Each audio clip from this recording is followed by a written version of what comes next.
Welcome to the Cocktail Klub podcast by Cocktail Kompany. On today's episode, we have amazing personality and a dear friend of mine, Kavan Kuttappa, Chef Kavan Kuttappa. To begin with, I think, Chef, we will get a brief introduction of you. I think. I'm Kavan Kuttappa. I'm a chef. I've been a chef for a while now.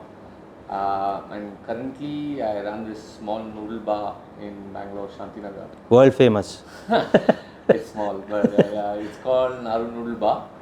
And most people know it also as Eat Naru because the handle is more famous sometimes.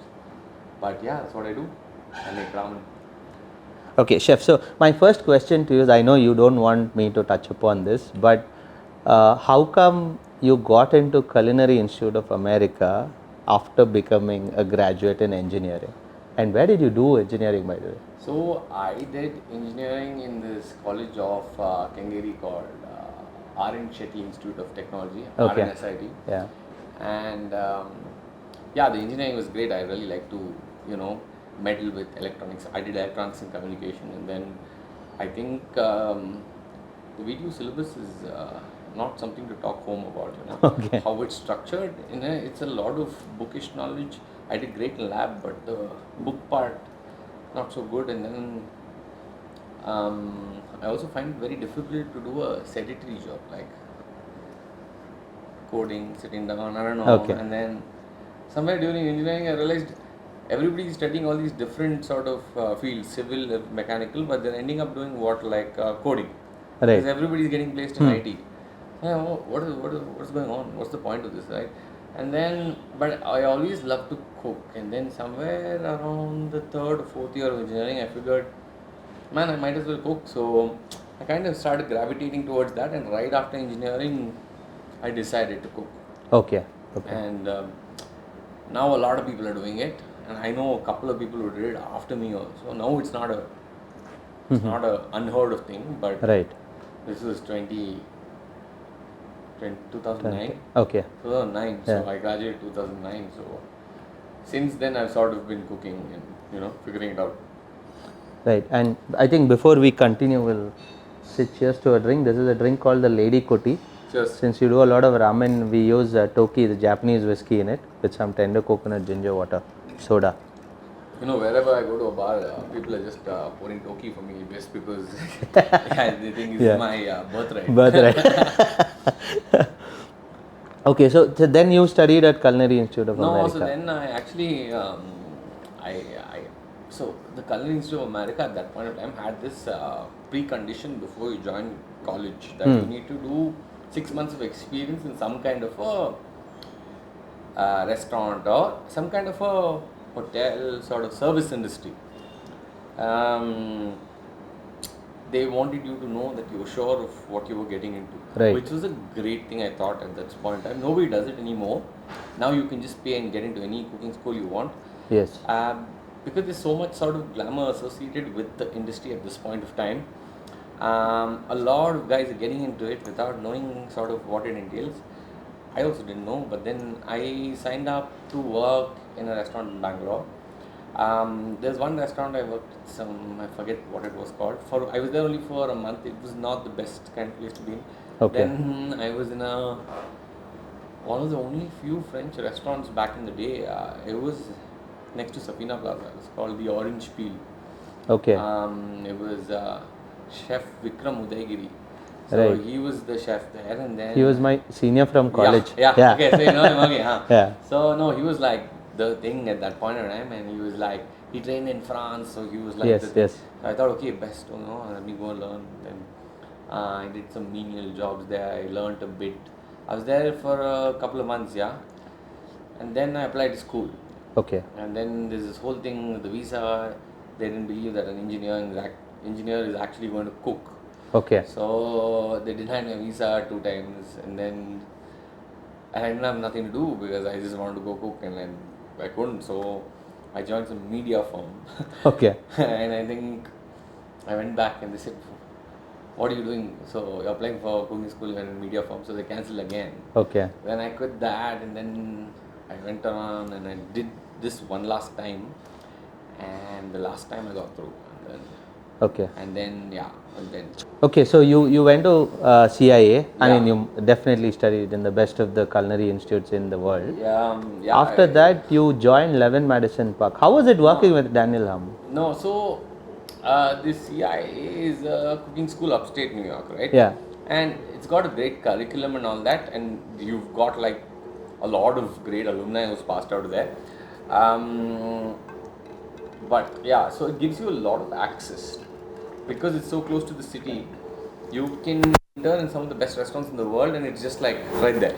Okay. So what I did, third semester or something, you need to do an internship. It's a 6-month internship.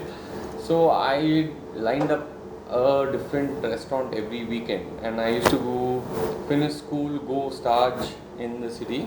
Okay. And stage is a 1-2 day where you just come help out. Like in your bar, you would just like chop olives, or like you would just help out, see the feel of the kitchen, and then they offer you an internship based on your stage. Okay. So I did that for 11 Madison Park. I'd done that for 5 other restaurants.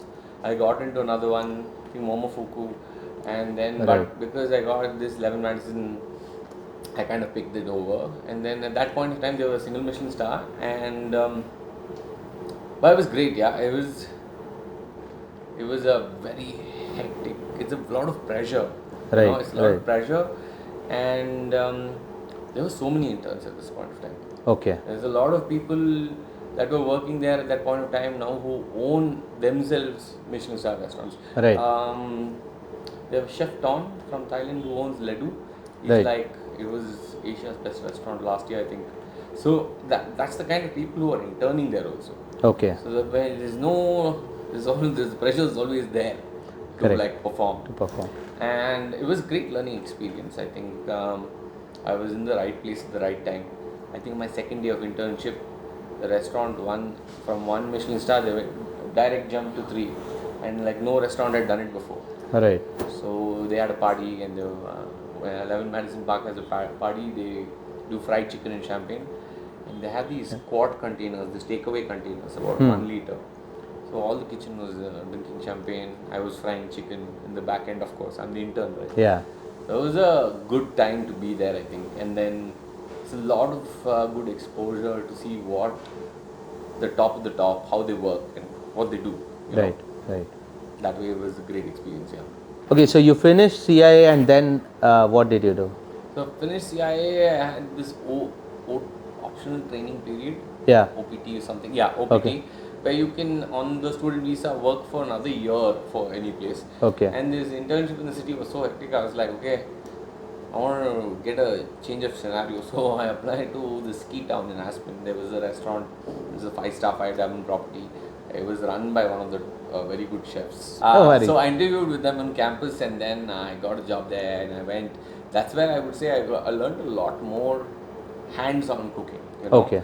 In a bigger restaurant, they don't give you so much opportunities as an intern, but as a job after college, I got to do a little more hands-on cooking. I did all sections from the grill to the main course to pasta. I got a lot more range time, counter time, yeah. And then I came back to India, yeah.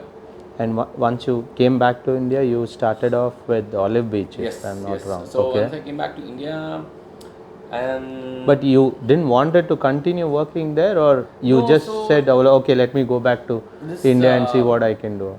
This visa thing is a very tricky thing, right? For Indians, it's very easy to get a visa for the software thing. For the restaurants at that point in time, if you wanted to work in the restaurant field, they had to prove why you had to be in a restaurant field, and I had to work for an Indian restaurant. Okay. And at that point in time, I didn't know if I wanted to work for an Indian restaurant. Right. And this whole application process, and then the restaurant in Aspen could have sponsored the visa, but they didn't, and the paperwork. Basically, I was like, I'm not that keen on staying in the US, Right. I was happy to come back, because I felt like the hospitality scene in Bangalore was like where in 2010. Right. I was like, cool, I mean, there's probably something to do back home. And then I think I missed my dogs also, so I was like, okay. Fuck it, came back. So I came back.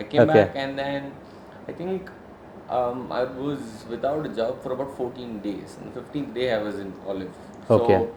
So, Chef Girish, who runs now Bombay Sweet Shop, was the pastry chef of Olive. Olive. Okay. So I had some common friend. So I said, Chef, can you give me an interview with Chef Manu? And I spoke to Manu, and then he did a quick small interview. He said, you can join. I joined Olive, yeah. Olive, I was there for about 1.5, 2 years. Okay. Roughly, yeah. So there I had a great experience because again, a lot of chefs, I think I was there at the right time. Right. A lot of chefs that are now running different restaurants were all part of Olive. Yes. And it was a great learning experience on how different it is to run or work in a restaurant in India, than what as it is in compared this. to the US. Okay. And I think you can't just work in the US for 10 years and come here and open a restaurant. You can't Yes. do that. Yes. You need to learn how India functions as an entity when compared to with context to hospitality, right? Right. Things grow differently here. Yes. Yes. Vendors behave differently.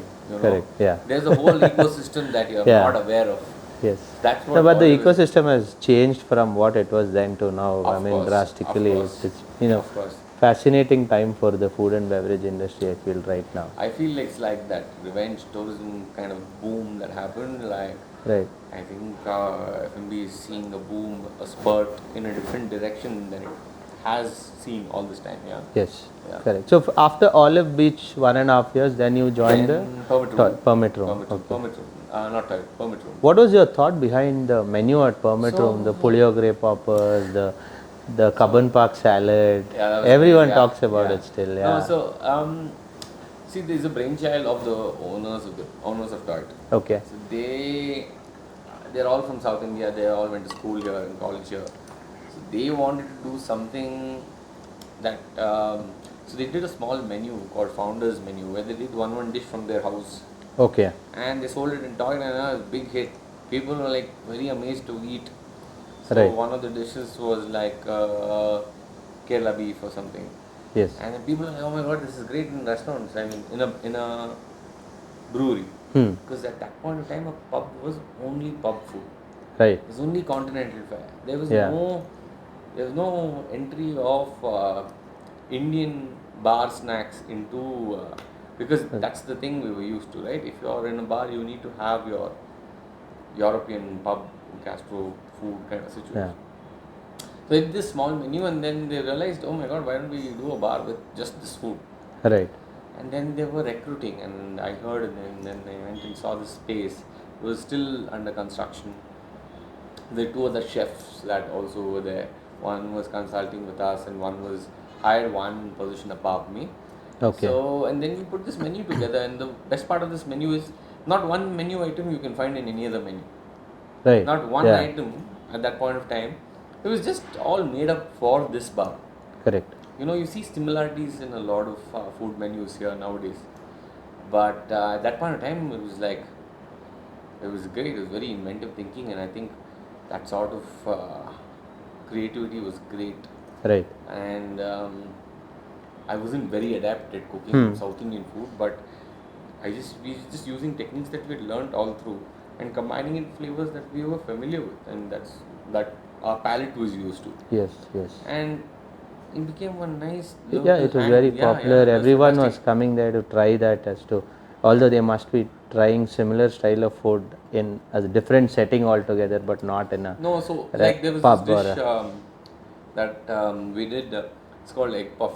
We call it Iyengar bakery egg puff. Yeah. Like when you play cricket, drinking like juice, you used to eat one egg puff, correct. and it's puff pastry with egg, and there's an Indian masala on the bottom. Yeah. So we deconstructed this. We did it with curry hollandaise, and then it was a great dish, right? And it's just fun. It was a fun approach to say South Indian regional colloquial stuff that we were used to. Yeah. Right. And then Toit. So I was working in Permit Room as a chef, and then I took over operations, and then they wanted me to work with Toit. So I was managing Toit for some time. That's in Internanagar somewhere here. And they opened Bombay and Pune. So I heard with opening of Bombay and Pune, and Bombay and Pune also had some bits from permit room. Okay. So Okay. even now, I think you can find some of the permit room food in Toy, Okay. which is a way of keeping it still going, you know. Right. And so this happened, right? And then at one point in time, I was managing 4 places as a head of culinary, like you would say a corporate chef kind of position. Yes. Mm. So that's what I was doing, and then the lockdown happened, right? Okay. And then in the lockdown, like all of us, like I don't know, felt really like nothing to do, right? Correct. There's no output of this otherwise monstrous energy that we all sort of operate in. Yes. I was like, what do you do? What do you do? I'd had ramen like some time back, Okay. and this was like when I was in New York studying. I was like, what is this dish? Why is it not there in India? Okay. And that thought was there. I was eating ramen whenever I went on holiday. Wherever I went, like Europe, I was eating ramen. So then I was like, okay, let me try and cook it. And so much time on my hands, right? Correct. Started reading about it, looking things up, talking to some chefs from the US, just researching the whole dish, and to see if I can make this dish like the way I had it. 2018, I'd gone to Japan for about 25 days. In 20 days, I ate about 30 bowls of ramen, put on 8 kilos, and then Whoa. yeah. So and I was like, man, is it possible to make this thing here? I said, just to see flavors matching all that. So that's when I made my first batch of ramen in the lockdown at home. Okay. Then you can't make like a one bowl, right? I don't know how to do such Do small small portions. balls. Yeah. So made about 10 portions, sent it out to some friends. They're like, oh my god, this is great. Yeah. You should do it again. I started making it during the lockdown. Okay. And yeah, so I was doing it like takeaway kits from home. Yeah. I think I started with 30 portions Okay. a week. Okay. So I used to open pre-orders on Wednesday or Thursday, and then you just place an order. Yeah. And when you hit 30 orders, I used to stop taking Stop orders. taking orders and then deliver it. No, and then cook it. It took me 3 days to cook it because I was alone Okay. Okay. in my family house. Okay. And then I was cooking, and then I was packing. Then I was fighting with my mom because the fridge is fully full with her stuff. And I was like, Ma, this has to go. I can't put my stuff in. Then that led next 1-2 weeks later, I bought a fridge. Okay. So I bought this humongous, like, the Oshizaki big one. Yeah. Yeah. And I had to pull out my kitchen door to put the fridge in. Oh, because shit. The fridge is so big. Yeah. So all this happened, and then there's at one point in time, I was making 60 to 70 bowls of ramen. Okay. From scratch. This was during COVID, you're saying? Okay. Yeah, during Okay. COVID, yeah. I do like proper COVID. I somehow, because of being a chef, by that time I had already worked 10 years in the industry, right? Right. You have contacts, you have access to ingredients and whatnot you can find. So I used to pick up everything, come cook it. So again, same thing, right? Thursday open, Friday, Saturday, I used to cook, pack. The worst part of the packing, I'm like, it's not for me. Like, it's a lot of boxes because ramen, every component I used to pack separately. 7 things, like 7 small boxes. So to pack all this, I live in JP Nagar. Okay, so it's really far from the city. So I used to drive it all to a central location, so Richmond town, and then keep it in my car. Book this. MNUs had this thing, right? You could just book Dunzos at a click. Yeah. Everything is loaded. I just had to press a button. All these Dunzo guys used to come. All the ramen used to go. Okay. So you used to pack it, bring it to Richmond town, and then dispatch from here. Oh wow, and this is what during the second wave. 2021. So this is like I think just after like peak COVID, like none of us could move, right? Yeah, we were all like sitting at home. Right. I think end of 2021 is when the first wave lockdown had taken off. So that's when it was like proper delivery thing happening. Right. And like I had one pass and all that, Yeah. Okay. I can roam around. Food. But I've gotten caught with like 60 ramen, and then cop was like, man, what are you doing? You need a permit for this. Yeah. I'm like, man, I have to deliver. So my thing was Sunday lunch, you have the ramen ideally. Okay. And then delivery comes with its own like challenges, right? Yes. Yes. Some delivery guys just like not delivered. But I used to have only 60, right? And then Yes. something is missing, it's gone, it's done. Yeah. So yeah, it's And just. for how long did you do this for, delivering I that? think quite a bit, yeah. 6-7 months, I think I did this. 6-7 there. months, Yeah. okay, Till the okay. second lockdown, and then slowly, then the restaurants started to open back up now. That's when I Right. stopped this, because Okay, obviously I had responsibilities with the job I was in. So okay. I went back to working at At Toit, yeah, okay, as okay. this thing. And then when I was working, I felt really drawn towards Making what I was ramen. doing. Okay. I mean, it was very small, it was very niche, but it was mine. Yeah. I felt like I had something going there, and Correct. then it was a massive job to step away from. And just when the lockdown had just Yeah, it was still completely not open, correct. and but yeah, I took. And then how did you decide saying I'll open an 8-seater space? So it's not an uncommon subject in Japan. Yeah, If a lot of the Japan ramen ramen shops shops you are go very to tiny, yes. are 6 to 10 seats. Yeah. Some maybe 4 also if it's really tiny, but Correct. 6 is there. Yes. And so right after this, I started doing pop-ups at the courtyard. Right. And the courtyard was also trying to rejig the whole idea, and they're trying to get F&B into the space and all that. So I was like, great, fantastic, I'll do pop-ups. And Akila, the owner of courtyard, said do Yeah. pop-ups, and she pushed me to do pop-ups. I did a couple of pop-ups, and then I realized quickly this is not takeaway food. This is food that meant to be made in front of you, served, eaten hot, just the way Correct. we'd had it in Japan. And then when I started talking to Akila, I'm like, she had a very large kitchen. There was like one long row there, in which she used to use only one part and cater. The remaining was just like storage. I was like, why don't you give me the space, and I think I can make it work. And she also she wanted to keep that space for something else. So in that conversation, she's like, this is what I can give you. And I was like, you Okay. know what, this is great, because in Japan I've seen it's only 6 to 8 seats. Right. But what we sort of forgot to equate into that equation is Japan has 6 to 8 seaters, but it has 20,000 shops in and around Tokyo, and Okay. about 30,000 shops in general, right? So it's sort of made up for the lack of seats. Here we opened in Bangalore with I don't know what knows what population. 1.4 8-seater, it was- crores, yeah. yeah. It's just like this small kitchen concept, right? Yeah. And then works in Japan because there's 30,000 of them, and then here you're like I said, 1.5 crore population. What is it? Yeah, like? I don't know, 1.4, 3 crores, 1.5 I don't crores, know. yeah. But the 8-seater, it's too. I didn't Yeah. realize it's too small. See, also, it was my first venture, yeah. Right. And I'm like, it's ramen.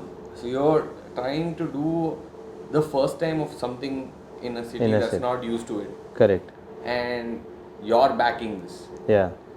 So You had that anxiety and of course, apprehension I'm whether not it's a go- very heavy risk taker. Clearly, Okay. I've taken 15 years to open my own business.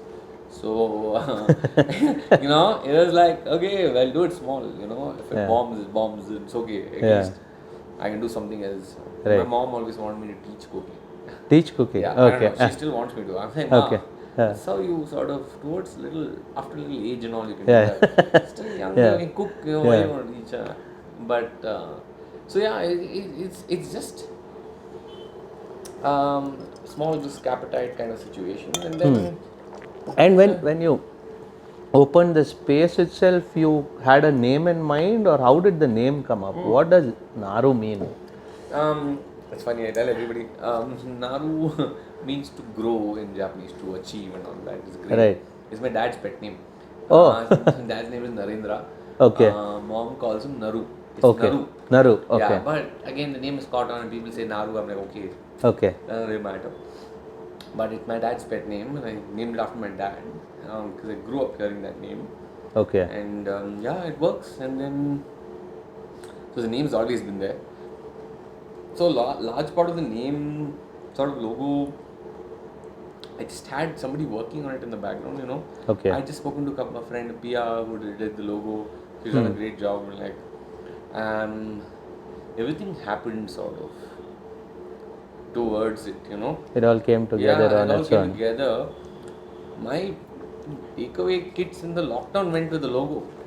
Okay. And branding. Okay. Okay. Yeah, it was fully like, I had like, I mean, most of us were wondering that how did you have the balls to open up a 8-seater space and then do slots and say you have to pre-book, otherwise I'll not give you a table. no, pre-book and pay. Pre-book and pay, yeah, Because, pay, yeah. see, you're in the industry, right? Yes. And I know how we function here, correct? The last 2 fucks we give is about the restaurant reservation. Yeah. You booked a table for 9 at some restaurant, right? Yeah. And suddenly, That's where I was coming to now. Yeah. Suddenly your wife doesn't want to go at 8:30 and you're like, do you bother calling the restaurant? I do. Because fraternity, right? I let people know, hey, I'm not coming in, right? Yeah. Release the table or. And sometimes it doesn't matter to a restaurant. Maybe it's a big restaurant, they're not operating at 100%. But for an 8-seater, if you don't come, if 4 seats don't come, that's half my revenue for that batch. Correct. Correct. And what do you do? What is the only surety that you can do so that you make sure people come? Yeah. Money. And it's not a foreign concept in the US or something like that. Right. If you want to have a restaurant, some restaurants, all the top restaurants charge you the full meal price. And you're paying the full meal price, and then you cancel. They have a cancellation policy before this much, before that much, you get return. It's like a sort of a flight booking sort of situation. Correct. But here it was an 8-seater. We used to charge, I think we used to charge 1,000 rupees a seat. We still do. It's to make sure also, in a way, that's a ramen shop. You're coming here, please have a bowl of ramen. Yeah. You know, at least eat a bowl of ramen. But did you get a pushback saying why should I pre-book? I know I'm going to come. No, not at all. So this takeaway kits, at this point of time, 60, have built up some small niche. Okay. First it was you had a community. I had a WhatsApp group. I think okay. About 100 something people are there. Okay. Then they're like, oh, what is this? So I used to do it on Instagram. Instagram helped a lot. Okay. Like, my brand is completely on that. Right. That's what something happens on Instagram, like screw. Because a lot of it, the marketing, everything happened there. And it's organically, we've not had any kind of paid sort of, not a paid collaboration till date. Right. No sponsor, nothing. Okay. No free meals for, foodies. Yeah, okay. I don't know. Yeah. I mean, you're welcome to come and eat, but like you have to book, we've not done any marketing sort of gimmicky thing. Still don't have a PR firm. I mean, so far we didn't need it. I don't know how it's going to go. But being a product guy, right? Being the guy who makes the product. Yeah. Full faith is on product. Yeah. Keep this right, everything else will work. Okay. Correct. Got it. Yeah. Because agree. at the end of the day, that's what is like, But tell us some fun stories about Eat Naru. I mean, I am sure you must be having many, like a booking with maybe the funny. It's okay. This is a no filter podcast. You I'm can sure, say. but it's what is this thing you have with the doctor when you talk something? It's a client privilege sort of situation. Yeah. So we were doing kits, right? Yeah. I used to make 40, 60 kits, I told you, na? This one customer was ordered 25 kits. Okay. So all these kits were delivered by Dunzo. Yeah. So I didn't think of it. I didn't think that way. Everything that is put into place for Naru is like a thought that's come in after a situation arises. Right. Some things we tried and got it before. Right. Now, how is it Dunzo going to carry 25 kits? Right? Yeah. Call the customer. I'm like, boss, you have to send a car or something. I can't send one kit is this big. Okay. Correct. So that's when we started putting a limit on the kits. So you could order only 4 at a time. Okay. So that's something that had happened as a cause of that. Okay. And there's one lady who walked into the 8-seater. She's like, what the fuck is this? And I was like, she's like, this is the restaurant. I'm like, yeah, this is it. And then I'm not very. Sometimes I'm not very. Hospitality would be like, okay. It was like I was like, man, this is what we're doing, like, and then my chef saw me and was like, hey, chef, one second, you chill out. And I was like, okay, I didn't say anything. And then she sat down. I understand. She's a little older lady. She's like, because of the kind of nature of this hype thing, people expect. And we in Bangalore now, I've just realized, we're used to space. Yeah. Unlike Larger Bombay, space. Right. unlike New York, unlike Japan, Right. unlike Tokyo. No, You also see- I think after COVID, a lot of people would love to go to open spaces more than closed spaces also. If there is a distance between tables or in a large space, they would love to go to those kind of places rather than smaller spaces. One of my talking about how this place is, and that lady said something. So one of my close friends, is a very good friend of mine. We grew up together. Yeah, I told him, I'm trying to open a restaurant. He's like, COVID time. He was really affected by COVID. Yeah. So then he's like, how big is the space? My entire restaurant with the kitchen and the dining was about 250 square feet. Okay. So I think Half of this. yeah, a little. It felt less than half of this. And he's like, Ma, you're opening on COVID hotspot. I'm like, what the fuck are you saying? Nobody wants to hear that, right? But I was a little like demotivated, and I was like, am I doing it too small? Right. But you know what? Like, I was like, okay, you know what? There's enough large format spaces in the city, don't you think so? There's enough large formats. But if you're opening something niche, like, and then you keep it tiny, and then you actually see what the product has to do, and if it can carry its own weight. Yes. And I think that was my first foray into, doing that small eat-seater. And it's also limited by the fact that I got that much space, and I was very happy. I didn't ask for more also. But I feel like because the product caught on, and because that whole sort of thing grew within its bubble, and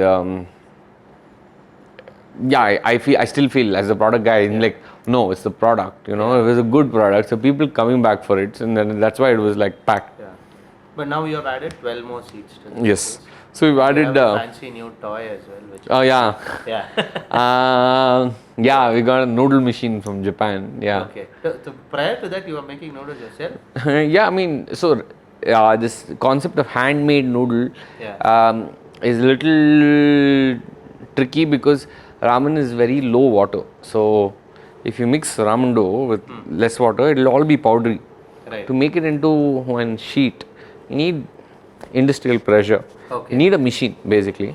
Right. And we had this small tabletop Chinese machine that I'd imported from China with a lot of trouble. Okay. This was also under the lockdown. Okay. Because at some point when I did pop-ups and all, I couldn't do this hand roll pasta machine. It was not working. I was making noodles for like 12 hours, like till 5 in the morning, and it was I was killing myself. And it's very conscious that I didn't want to get burnt out in the whole process. Okay. This is something that I've only realized after working in kitchens, right?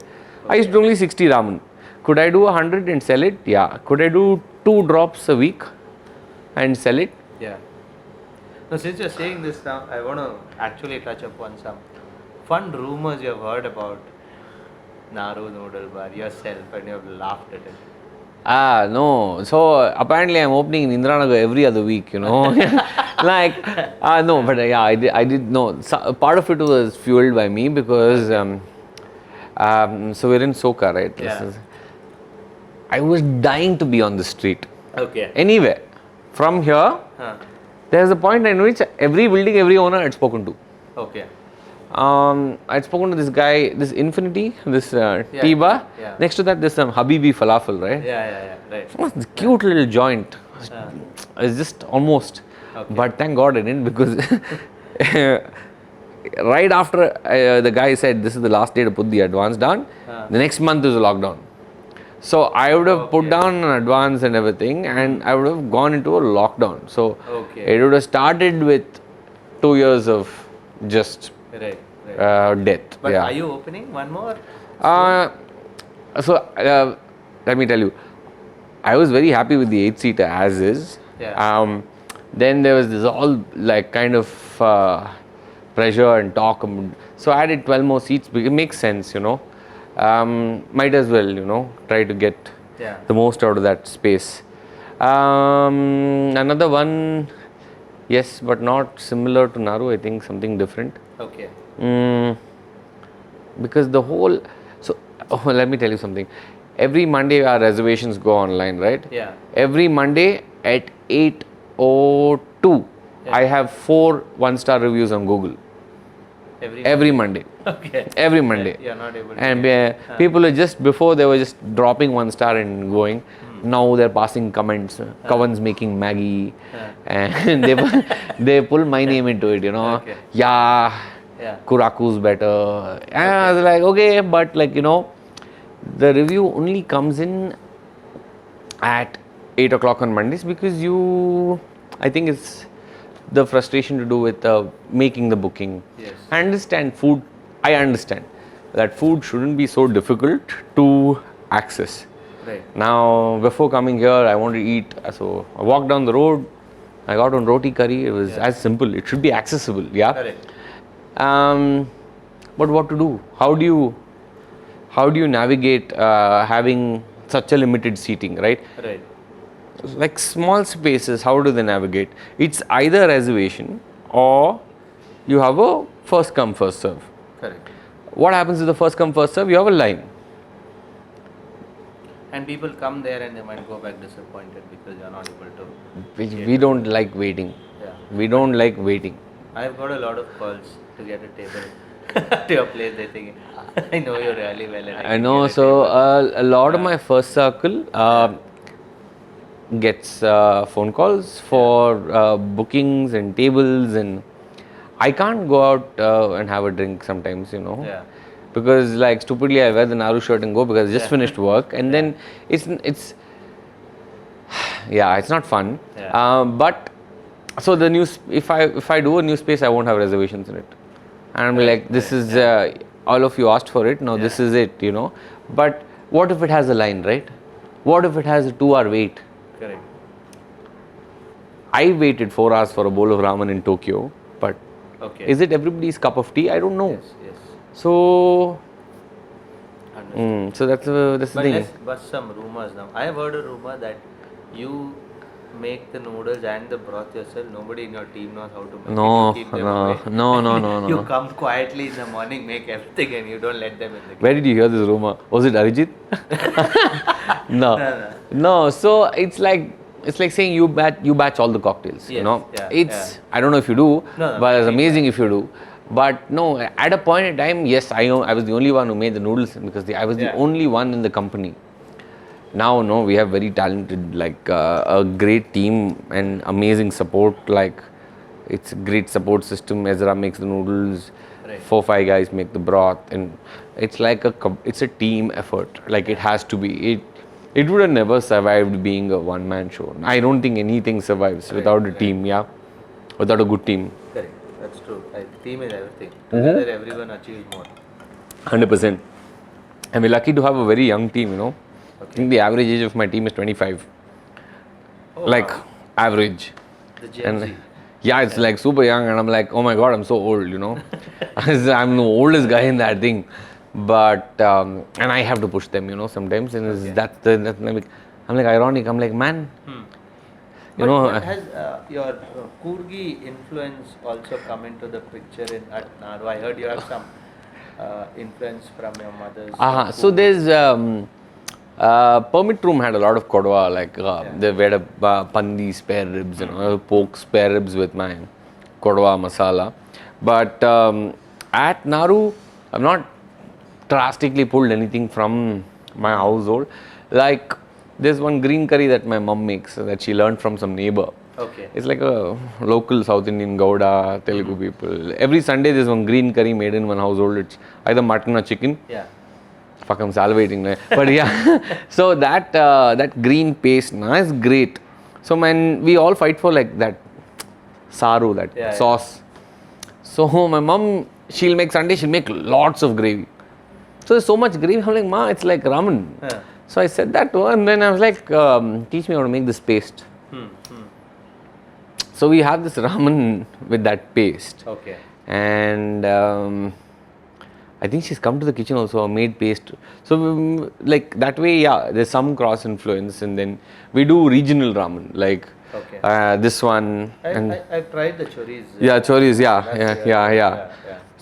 That's just go and choris on ramen, you know, and why not, you know? I'm salivating. Yeah. There, no, it happens, you know. It's probably the drink also, but yeah. Alright. So. But how much of beverage influence plays at Naru? I know you serve sake and other. It's actually funny. I'd never planned for beverage. Okay. I had no idea what to do with the beverage end of it. But my friend Aditya and Shishir, they make kombucha, Mosant, yeah. So, I mean, obviously he's my best friend. And initially, funny thing is, my first 2 batches of ramen, I cooked in the Mosant kitchen. Oh, okay. So, I mean, they're my best friends. I grew up with them. So, I was like, should I cook there? Should I cook at home? I didn't want home to be the solution. So, the first batch was cooked there. Okay. And they'd help me. And I used to stay late night after they finished. I used to make ramen there. Okay. So, obviously, there's a close connect with the 2 brands. And then Naru was born inside of Mosant pretty much, you know. Okay. And they said, we'll do kombucha. I'm like, okay, fantastic. Do something new. Like, you know. So they did this peach and strawberry. Okay. I mean, but they released it as Naru flavors. Okay. And then, but there are like general flavors, like that everybody likes. And it became really popular, so they launched to the public. So I said, still give me one flavor that, you know, I keep for shop. Just something to keep it interesting. So I made this not bacon flavor, which is Lapsang Souchong, the smoky tea from Fujian. Yes. Kombucha made out of that. So that was it. And then I walked into this place at the courtyard, which had a wine license. I'm like, why not? So then I did a little bit of research. And I was so foreign to this beverage world, you know. I had to go buy a bottle of sake from Tonic or Devers. I pulled out the label. I was trying to get a sake connect. I couldn't get one. I called the label, I called the importer in Delhi. He's like, man, I have a guy in Bangalore, why don't you talk to him? So I spoke, I got some sakes, and then we serve a lot of sake. Right. Yeah, I just finished a lunch service, and what is it today, Wednesday? Yeah, Wednesday 12:30 is our first lunch. I've sold about 1.5 liters of sake this lunch. Oh, wow. And that's So one serve is ideally how much? So one serve anywhere between 120 to 150. We do a 180. We've priced our markup is less than 50%. Okay. I mean, I don't know how you calculate, but it's not even 2x of the roughly. Okay, my cost is about 40-45%. So a little more than 2x. But it's still the cheapest sake you can buy, and the sake distributor is very happy with me. He's like, man, how are you selling so much sake with 8 seats? Which was then.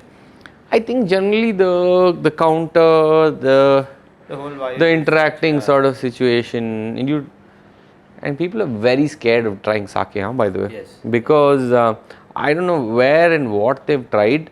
They're just very apprehensive to try sake. Like, and then what sake we're serving are very like entry level, very approachable to the Indian palate, fruity, floral, a little bit of sweetness. We have dry sakes also, and a couple of times we've served some unfiltered. Then soju, right? The K-dramas everywhere. So they see the green bottle, it's iconic. And then a lot of people know about soju. They come and wanting to drink soju. So they've had it somewhere. And generally the access to these 2 spirits is little low. I mean, you're from the industry, so you you have access to it whenever, wherever.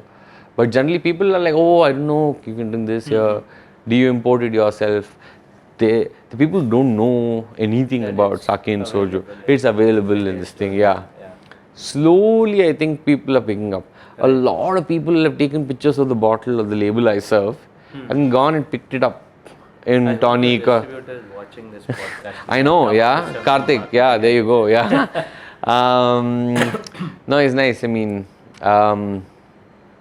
yeah, it's very surprising, and Yeah. you know, it's not a game changer in revenue like it is for a bar, but it's something, you know. And But what is one challenge you would put your finger on and say this is one challenge I face at Eat Naru a lot? customer satisfaction in terms of reservation, Okay. because now the reservation system is not designed. We sell about 400 seats in about a minute and a half, I think. Okay, so it's really, it's a lot to do with speed, and Bangalore being the IT hub, a lot of people are writing script for it now. Okay. Okay, so they write a code that takes them to the payment page directly. I think, yeah. Okay. So it's like, and I can't control everything, right? Right. Technically, I'm just here to make ramen and feed Yeah. you a good ramen. That's my responsibility. Now, the booking system becomes part of my experience, even though it's not my own product. But how? I And- mean, is there a no-show even after people pay or everyone yeah, turns? yeah, Okay. yeah. Okay. So we've had. I hope nobody is selling your seats. It's happened. It's happened. Oh, Yeah, okay. yeah. So I've inquired about that also. People trying to sell in like 1 to double sort of pricing. Okay. But the gripe with the like little elderly people who are not so computer savvy, they're like, how do I come to your bar? Okay. So what do I say to that, right? Like, Yeah. it's not fair. My mom and dad could have never booked this booking.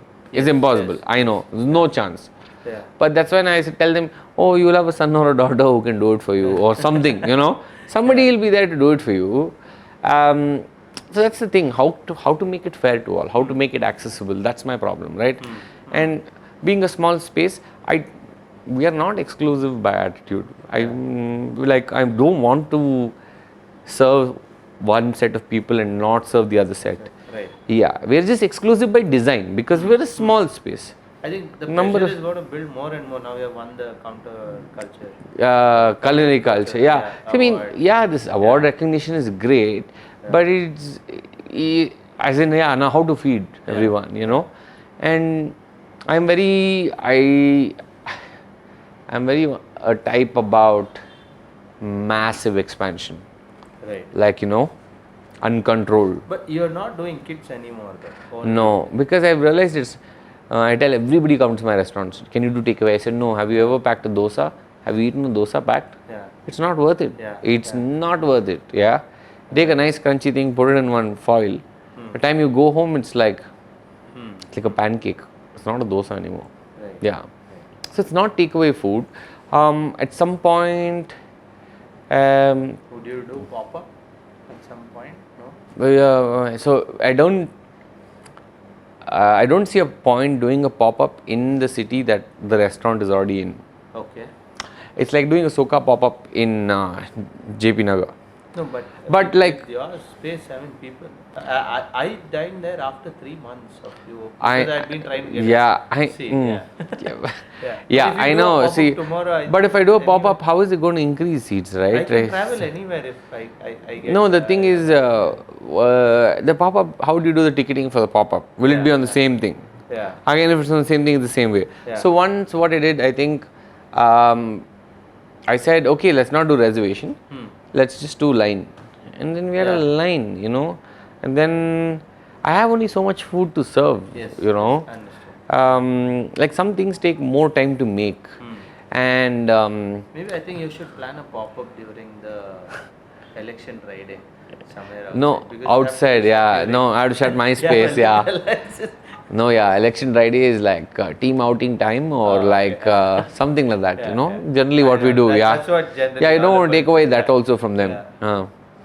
But yeah, this line again, to do a line, there's 150 people in line, and then I had to hand out coupons 1, 2, 3, 4. 100% I cut off. And then imagine the other 20 people in line. correct, yeah. It's not a. I feel you. It's not a good. It just feels bad, yeah. But it's a small space, and we're trying to do the best we can. That's there. at the same time keeping everything, the same sort of quality and feel. Yeah. All right, I think it's been great chatting with you. It was lovely Perfect. chatting with you. Look forward. Thanks to for having me here, another man. This is meal, great. in- I didn't know I could come to Soka and talk also. Right. But yeah, our team has been asking me to block a table at your space Mondays, today, 8 but PM. Mondays, 8 PM. Okay. Thank you so much. Cheers. Thank you. It's a pleasure. Cheers. Thank you.